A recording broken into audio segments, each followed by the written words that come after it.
22 अप्रैल 2025 वो दिन जिसने कश्मीर की खूबसूरत वादियों को एक बार फिर से लहूलुहान करके रख दिया है। उमरा चलना यार, ओए था कोई दिसता जहांगीर तो। पर्यटकों से कलमा पढ़ने को कहा, जो नहीं पढ़ पाए उन्हें गोलियां मार दी गई। नाम पूछा गया, जिनके नाम हिंदू थे उन्हें गोलियां मार दी गई।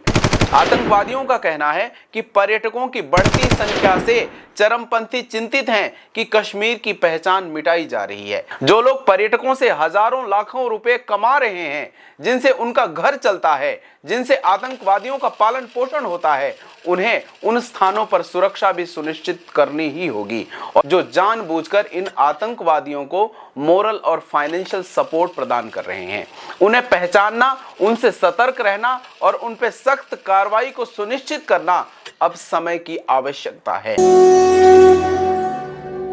नमस्ते दोस्तों, बहुत बहुत स्वागत है आपका आज के इस नए वीडियो में।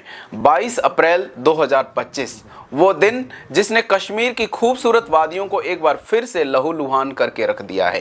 पहलगाम की वादियां, जहां शांति और प्रकृति की गूंज सुनाई देती थी, वहां गोलियों की आवाज गूंज उठी। इस दिन हुआ एक ऐसा हमला जिसने देश ही नहीं अपितु पूरी दुनिया को झकझोर कर रख दिया है, जिससे पूरी मानवता शर्मसार हुई है, पूरा देश शर्मसार हुआ है। यहाँ आप सबसे निवेदन है कि इस वीडियो को बिना स्किप किए अंत तक जरूर देखें, क्योंकि आप जो देखने जा रहे हैं, जो सुनने जा रहे हैं, वो सिर्फ एक खबर नहीं, एक चेतावनी भी है। जम्मू कश्मीर के अनंतनाग जिले में स्थित बैसारन घाटी, उस दिन वहां हजारों की संख्या में सभी धर्मों एवं मान्यताओं के मानने वाले पर्यटक मौजूद थे। तभी कुछ आतंकवादी सेना जैसी वर्दी में उनके वहां पहुंचते हैं। उन्होंने खुद को सुरक्षा कर्मी बताया, पर्यटकों से उनका धर्म पूछा और कुछ ही पलों में गोलियां चलानी शुरू कर दी। अब तक प्राप्त सूचना के अनुसार उस हमले में लगभग 28 मासूम जानें चली गई हैं। मरने वालों में इटली और इजराइल के 2 पर्यटक भी शामिल हैं। 20 से ज्यादा लोग घायल हुए हैं। गवाहों के अनुसार हमलावरों ने पर्यटकों से कलमा पढ़ने को कहा, जो नहीं पढ़ पाए उन्हें गोलियां मार दी गई। नाम पूछा गया, जिनके नाम हिंदू थे उन्हें गोलियां मार दी गई।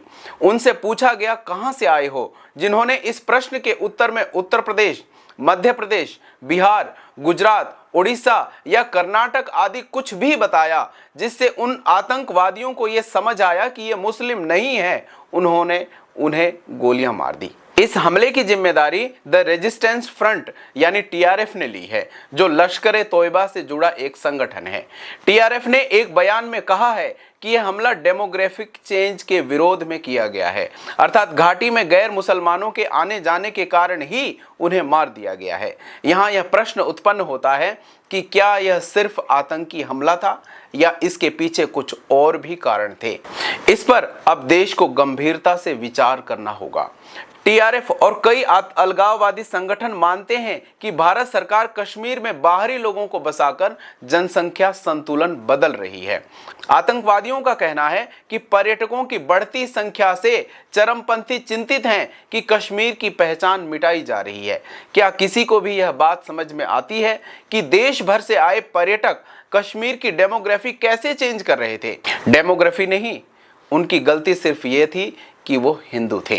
दूसरी ओर पाकिस्तान की आईएसआई पर भी संदेह है। रिपोर्ट्स कहती हैं कि हमले की योजना रावलकोट में बनाई गई थी।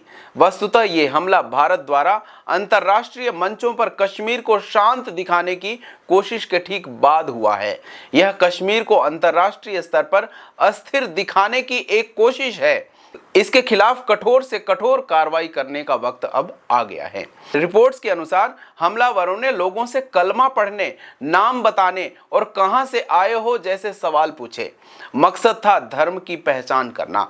जो हिंदू प्रतीत हुए उन्हें निशाना बनाया गया। यह सिर्फ आतंकवादी हमला नहीं था, बल्कि ये टारगेटेड रिलीजियस मैसेकर था। दोस्तों, इस तरह की घटनाएं किसी न किसी रूप में आजकल देश में आए दिन होती रहती है, जिनमें केवल हिंदू मारा जाता है, जिन्हें हम थोड़े समय बाद भूल भी जाते हैं, क्योंकि इन घटनाओं से हम कोई सबक नहीं लेते। बिना सबक लिए इस प्रकार की घटनाओं की पुनरावृत्ति को हम कदापि नहीं रोक सकते हैं। हमें यहाँ यह विचार करना होगा कि इस घटना के पीछे क्या खुफिया तंत्र की विफलता है। आखिर कैसे हमलावर इस इलाके में घुसे। इसके अलावा पर्यटन स्थलों की सुरक्षा भी प्राथमिक तौर पर हमें सुनिश्चित करनी होगी। जो लोग पर्यटकों से हजारों लाखों रुपए कमा रहे हैं, जिनसे उनका घर चलता है, जिनसे आतंकवादियों का पालन पोषण होता है, उन्हें उन स्थानों पर सुरक्षा भी सुनिश्चित करनी ही होगी। और जब तक सुरक्षा व्यवस्था दुरुस्त नहीं होती, पर्यटकों को इन स्थानों पर जाने से बचना चाहिए। साथ ही साथ आतंकी प्रोपेगेंडा का मुकाबला भी जरूरी है।